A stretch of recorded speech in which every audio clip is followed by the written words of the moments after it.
السلام علیکم ورحمت الله وبرکاته. د علیشا 007 مور سونیا شاه او د جان حبیب یو ځل خپلو کې بیا لانجه راغلی ده او یو بل ته بیا د مرګ دمکین هم ورکړي دي او یو بل ته کنزل هم کړي دي. ملګرو ټول معلومات در سره زمونږ دی ویډیو کې خامخا وګورئ. کو تاسو زمونږ چینل کې نوی وئ نو مهرباني وکړئ زمونږ د چینل مخه در سره سبسکرایب کړئ او خوا کې ور سره د ټلۍ بټن ووهئ چې تاسو ته زمونږ خبر ډیر زر در رسی. ملګرو د علیشا 007 مور سونیا شاه یو ځل بیا جان حبیب ته د مرګ دمکی هم ورکړې ده او جان حبیب ته کنزل هم کړی دي. خو چې کله هم دا خبرې جان حبیب په سوشل میډیا اوریدلې دي نو بیا جان حبیب هم داسې خاص کا کنزل سونیا شاه پسې کړی دي او ورته دا هم ویلي دي چې دې ځل خو زه تا بالکل ژوندی نه پرېږدم ځکه چې یو ځل خو ته ما معاف کړی وي دې ځل تا پسې نه ما انټرویو کړې ده نه مې درپسې ویډیو کړې ده تا اخره ور ما ته په څه خبره کنزل وکړل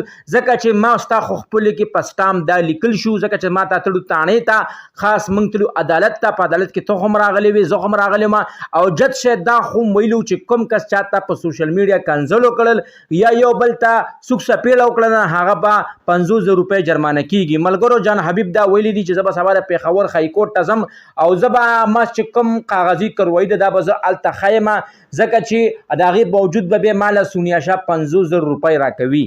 دې وخت کې زه سونیا شاه ته په لایو ویډیو کې نه کنزل کوم هېڅ هم ورته نه وایم ځکه چې هلته کې مشرانو لیکل کړي دي حکومت لیکل کړي دي دا ټول هر څه به زه هلته وړم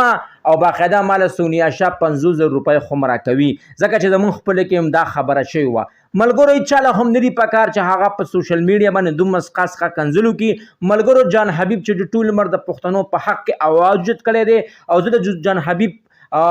جرأت ته سلام کوم چې هغه ټول عمر چې کوم دی که هم په پښتون څه سخت راغلی ده جان حبیب هلته تللی دی او سپینه وینا یې کړې ده. ملګرو د علیشا موله دا پکار دي چې اوس بس دی په سوشل میډیا باندې نور پښتنو ته کنزل نه کوي. الله مکه داسې غیرتمند پښتون به راپاسي او سر به در الله خوار کي. ملګرو دا زما ویډیو بس تاسو ډیره خوښه شوي وي د دغه رنګې ویډیو کتو دپاره زموږ د چینل مخه در سره ضرور سبسکرایب کړئ او خوا کې ور سره ضرور د ټلۍ نشان ووهئ چې تاسو ته زموږ خبر ډیر زر در رسي.